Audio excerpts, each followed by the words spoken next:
All right. Shh, shh, shh, shh. Okay. So, like I said, guys, shh, ready to start. Come on. I won't do activities anymore if you guys can't handle it. All right. So, what those activities were designed to do is to give you an idea of what's going on with the different centers. So, there's 4 different types of triangle centers: circumcenter, incenter, centroid, and orthocenter. Now, the reason that these centers are important is because they actually do have some pretty cool features that happen with the triangles that they form. All right. Now, the circumcenter. So, when y'all were doing the circumcenter, which type of lines created the circumcenter? The perpendicular bisectors, the angle bisectors, the medians, or the altitudes?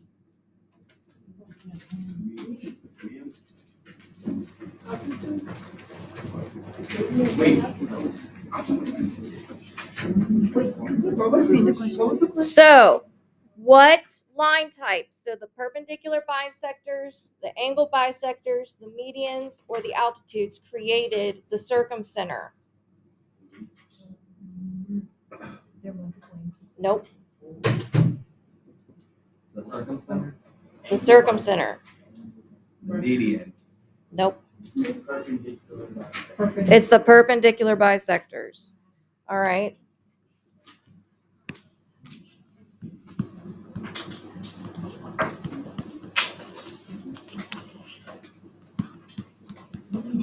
So, just to note, what a perpendicular bisector actually is that it's a line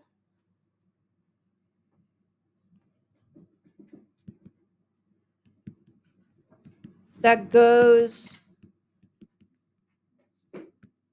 through the midpoint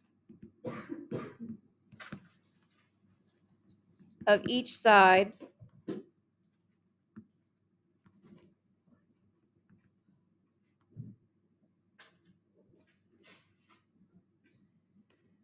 and is perpendicular to the side, so it forms a right angle.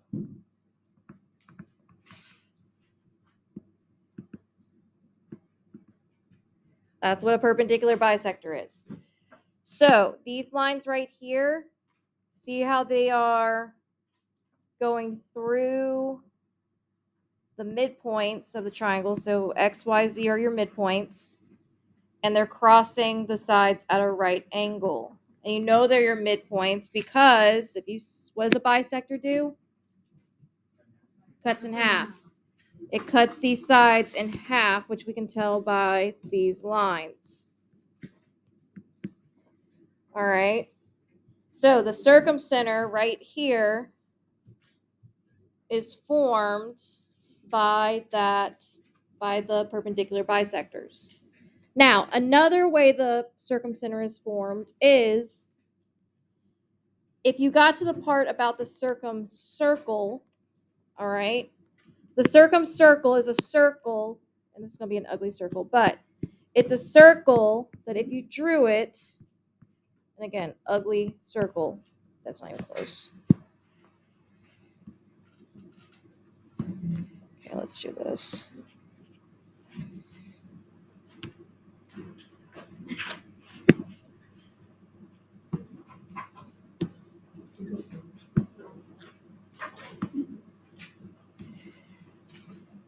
All right.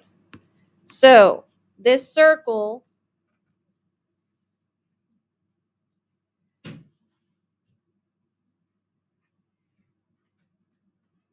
is going to go through all of these points.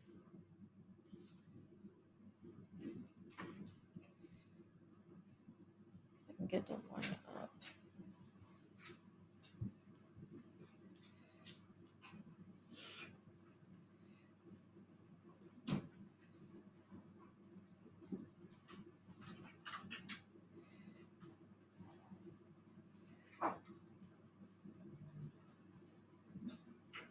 Okay, it's not the best circle. It's actually more of an oval, but it should be a circle, but y'all get the gist.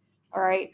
So the circle where the circumcircle connects is that it goes through all of the vertices. So this is a vertex, so all the points that the triangle makes. And the radius of the circumcircle, or the radii, also go through the circumcenter. So this is the radius of circumcircle.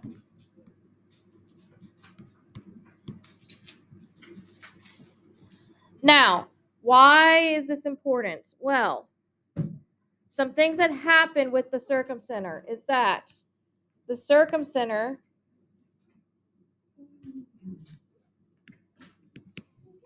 is equidistant. So what does equidistant mean?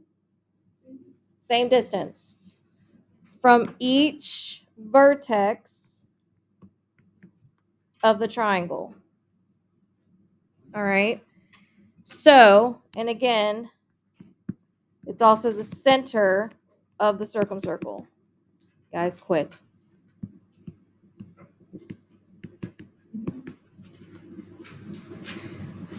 So what that means is these blue lines I just drew, these radii, they're all congruent.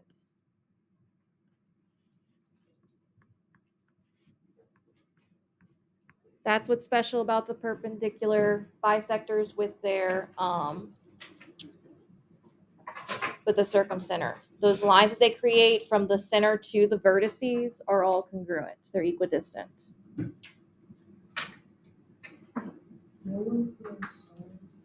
Center of the circumcircle.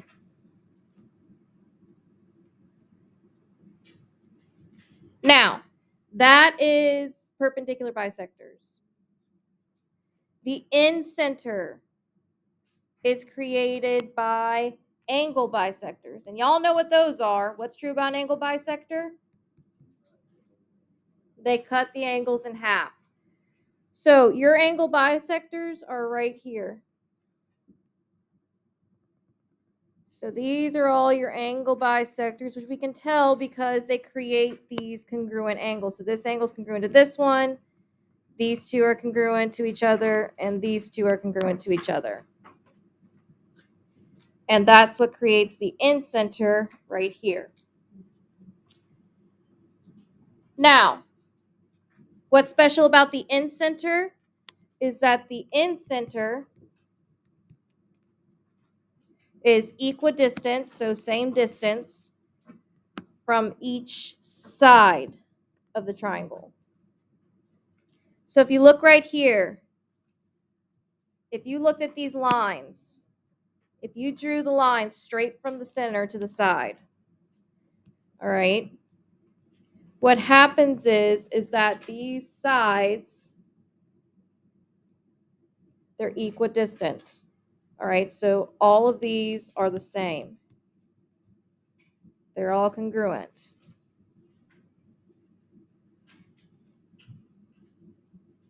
They also hit the side at a 90-degree angle.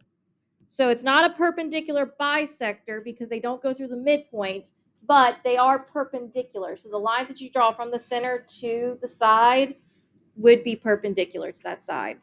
And the reason it is because it also goes through these lines right here. The green lines are the radii of the incenter or the inscribed circle. So that's just a circle that's drawn within the triangle. So this is the inscribed circle.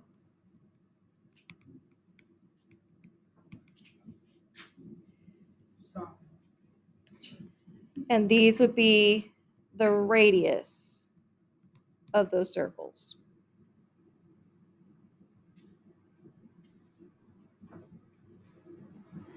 All right, so we have perpendicular bisectors here and angle bisectors here.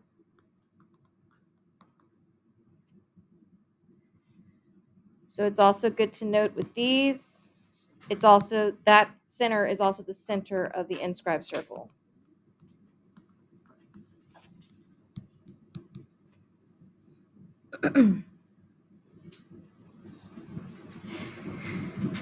Now, next is the centroid. which is created by the medians. And all the median is that if you drew a line from the midpoint of each side to the center, they would overlap. All right. So the median is a line that goes from the midpoint to the vertex. So it goes through the vertex of each triangle. They connect. If you drew that line, they all intersect at the same point. And that right there is the centroid.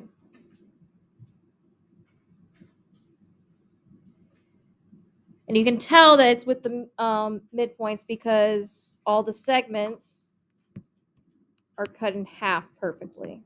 So it's not because of a bisector, it's just because of a midpoint. So these right here are midpoints.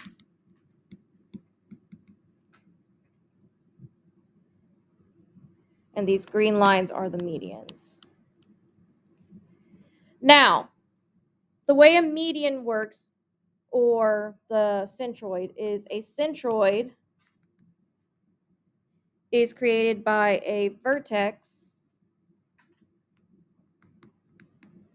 connected to the midpoint of the opposite side. Oh, no, not centroid. My bad. It's median. So a median is created by a vertex connected to the midpoint of the opposite side. All right. Now, what's special about the medians and the centroid is kind of the segments that they create. So just write this down, because I'll explain in just a second, but just write this down because this is the formulas for what's going on.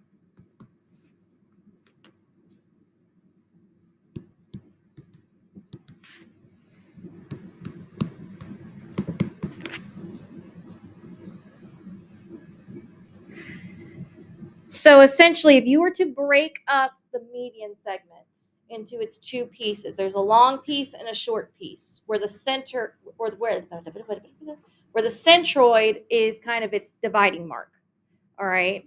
Now we can find those lengths as long as we have one of the following. So if we have the short side, that's a third of the median. So in other words, if we times the short side by 3, we would get the median. The longer side is twice the short side. So we could find the long side that way.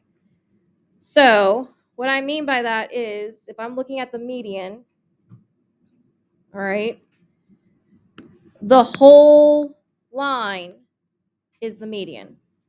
All right. The short side is literally the side that looks like it's the shorter one. So from the centroid to one of the edges, whether it's the midpoint or the vertex, that would be your short side. And your long side is literally the other side of the centroid that looks longer. So that's your long side. So again, your long side is twice the length of your short side. Your median is 3 times the length of your short side. And your short side is a third of the median. So in other words, you take the median and you divide it by 3.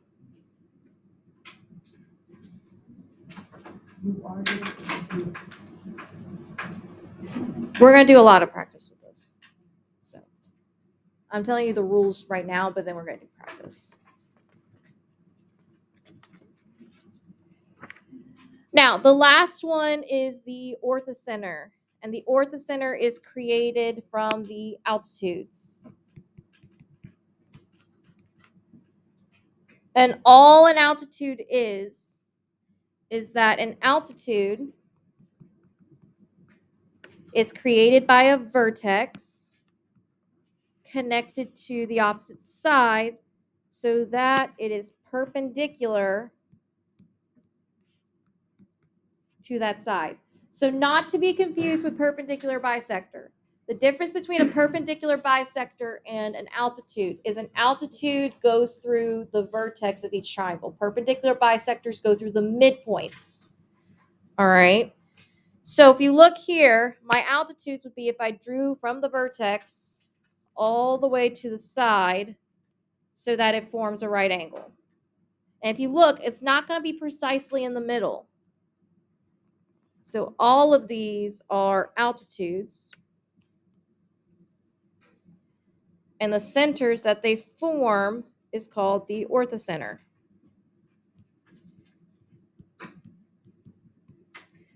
Now, with the orthocenter, there's really no special properties, or at least none that we care about in this class.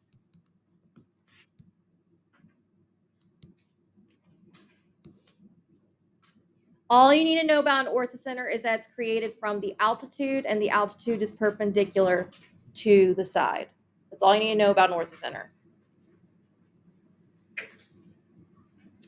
Now, the back side of this graphic organizer is just another summation of what we just said. So I'm not going to go through that. It's just kind of giving you more information about all of them.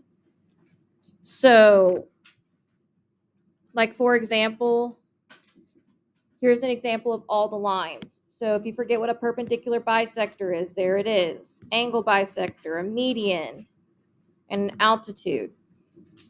All right, so if you look, the perpendicular bisector, it goes through the midpoint, forms that right angle, but it doesn't go through a vertex or anything. All right, it's just a line that's perpendicular that goes through the midpoint. Angle bisector, it's a line that goes through the vertex, cuts the angle in half. Median, it goes from vertex to midpoint on the opposite side. That's the median. And altitude goes from vertex to the side so that it forms a right angle.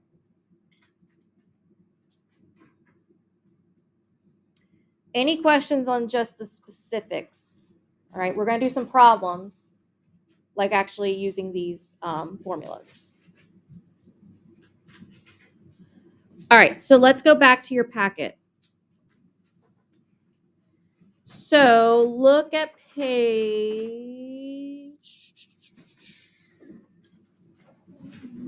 let's look at page 14.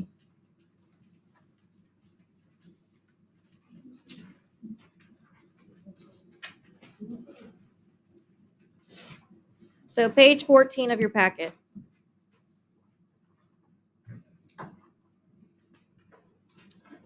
So what you will also see on your test in terms of these centers is problems where you're trying to find different aspects. So like either angle measure, side lengths, whatever.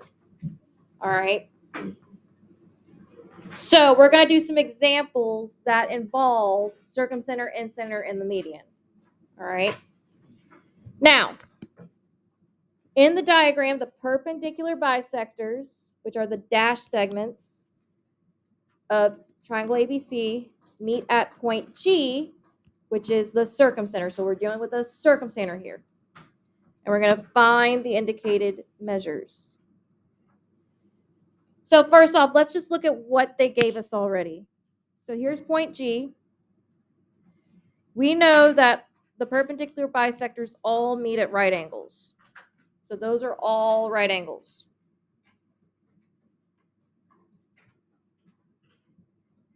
They also go through the midpoints of all sides. So in other words, these two pieces are congruent, these two pieces are congruent, and these two pieces are congruent. What also is true about the circumcenter? What does it say on your graphic organizer?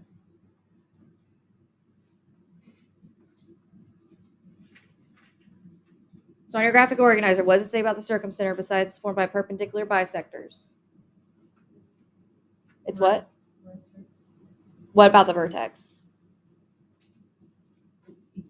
It's equidistant from the vertex. So that means that these lines going from the center to the vertex, these are also all congruent to each other.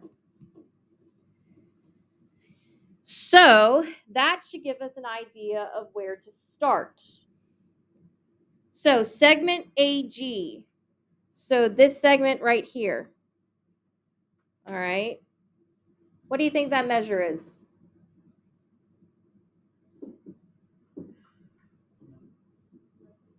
So it's equidistant. All of these lines are equidistant from the vertex. Well, is one of them already marked with a measure? Which one?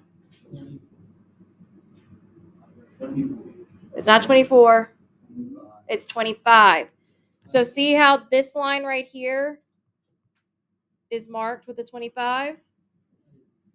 All right, that means that all of these are 25. So this is 25 and this is 25.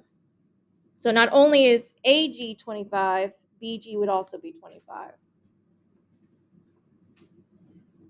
What about CF? So this segment right here. What do you think it is? 24. This side's 24 because it's with the midpoint. F is your midpoint. So this side also has to be 24. What about CE? So this segment right here. Not 20. 45. Or 15. 15. So it's right here. E's the midpoint. So this side also has to be 15. BD. So right here. 20. All right. Now think about this carefully. AB. So this entire segment. 40. You would add the 20 together. And then AC. So this entire segment would be 48. Now, it then asks us what's the measure of angle ADG. So this angle right here, which we already said to be what? 90 degrees.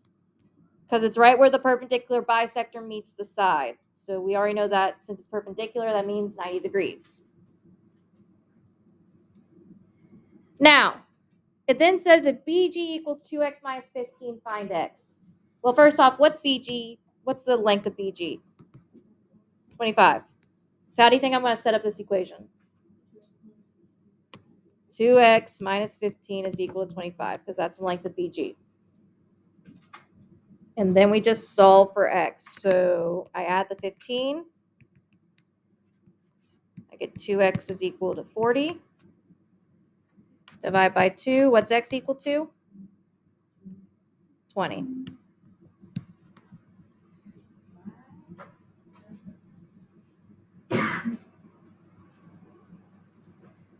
So that's dealing with a circumcenter. Any questions on how I did all of that? I know, these are actually not too bad. The hardest one is centroid because it's just a pain. All right. All right. Go to page 15, so the next page. Let's do an in-center one.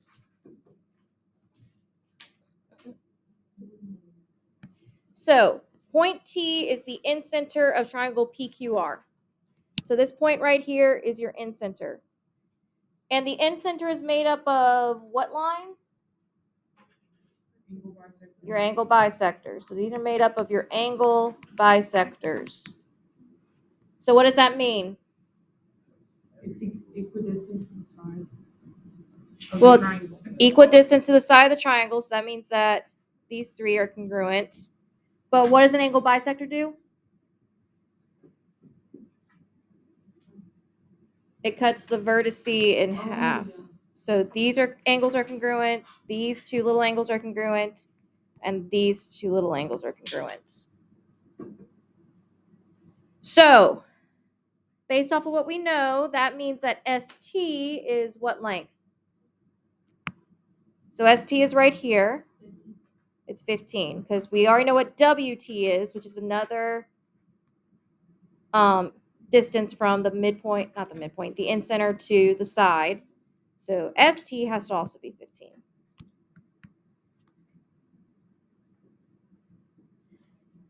It then says for TU is equal to 2x minus 1. Well, what's TU equal to? Also 15, because it's another line going from the center to the side. So it's equidistant, so it's also 15. So I would set my equation as 2x minus 1 is equal to 15. Stealing things. What are you stealing? So you add 1 to both sides. 2x is equal to 16. Divide by 2. What's x equal to? 8. Do you have the journal list for first period? Oh, I gave out all of mine. Okay. I'm, sorry. Yeah. So let's see if I can grab one before I carry on. All right. Now, they then say that PRT is 24 degrees. So on my triangle, if we look, PRT, so this big angle right here is 24 degrees. All right. And it wants to know what is the length, or not the length, the measure of QRT. So QRT is this little baby angle right here. So think about this logically. If the big angle is 24 and it's an angle bisector, what's the baby angle? 12. You just divide it by 2. Does everyone know how I got that? So the big angle was 24. So since it was bisected by the angle bisector, the baby angle is 12.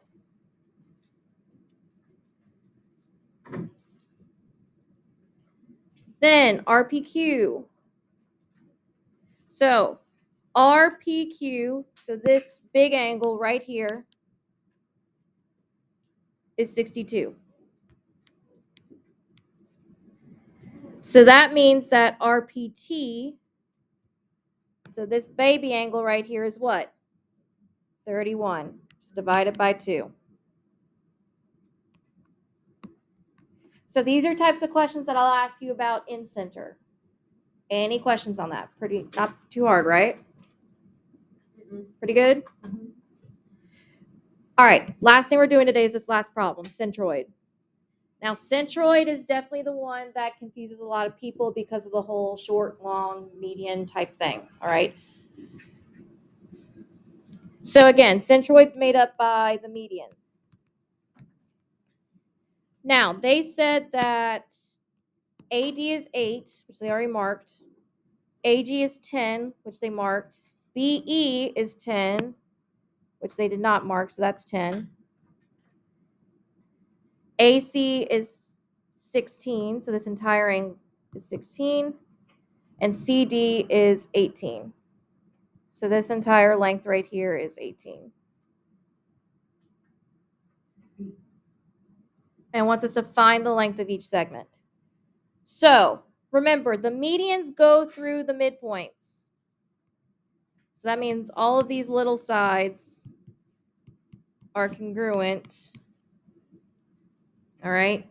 So before we even touch the median stuff, let's just go ahead and knock out the ones by the midpoint. So what would be the length of BD or DB? 8. This is 8. That has to be 8. All right. What about EC? EC would be 10. What about FC? So FC, what is it? 8. Because it's 6. The whole side's 16. The 10 goes with this side. You mean GC? No, FC. We're not even looking at this right now. I'm just labeling the triangle because that'll help us. So this is also 8. And AF they do have, so that's 8. What's the length of BC? 20. So that's number 37. What's the length of BA? 16. That's 34. All right, now let's do all the median stuff. So CG, All right. So this long side right here. All right. I already said that's the long side because it just visibly looks longer. So this is a long side.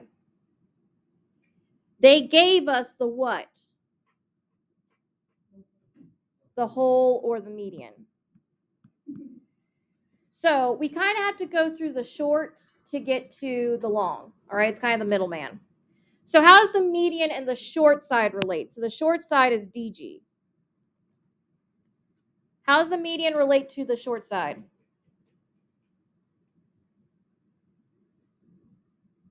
What does your paper say? 1/3 of it. 1/3 of it. So in other words, I divide the median by what to get the short side? Not by 1/3, but 3. You multiply by 1/3, you divide by 3. So I would do 18 divided by 3, and that would give me 6. So this little segment right here is 6. Now, how does the long connect to the short? So we found the short. How's the long connect? It's twice the short, so we just do 2 times 6, which is 12. So GC is 12.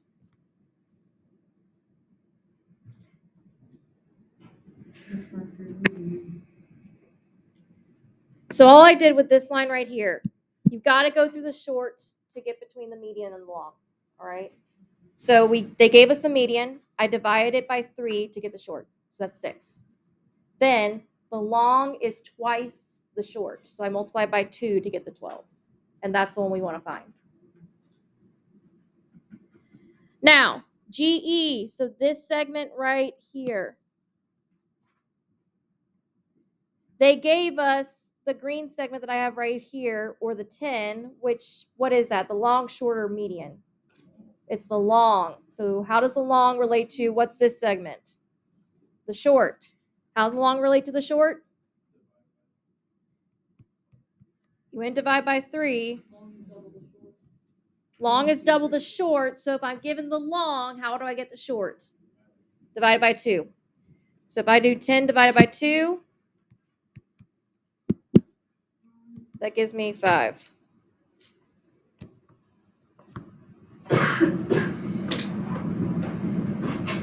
So if this is 5, that means EA, or the big one, what's 10 plus 5? 15.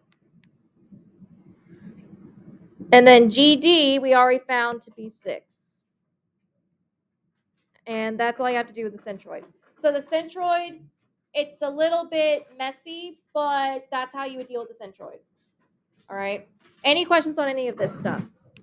Yes. There's only like 5 minutes till class ends. Go.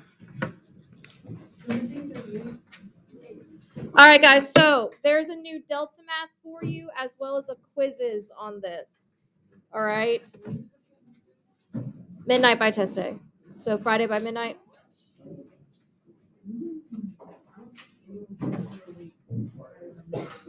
Well, then you better finish it before then.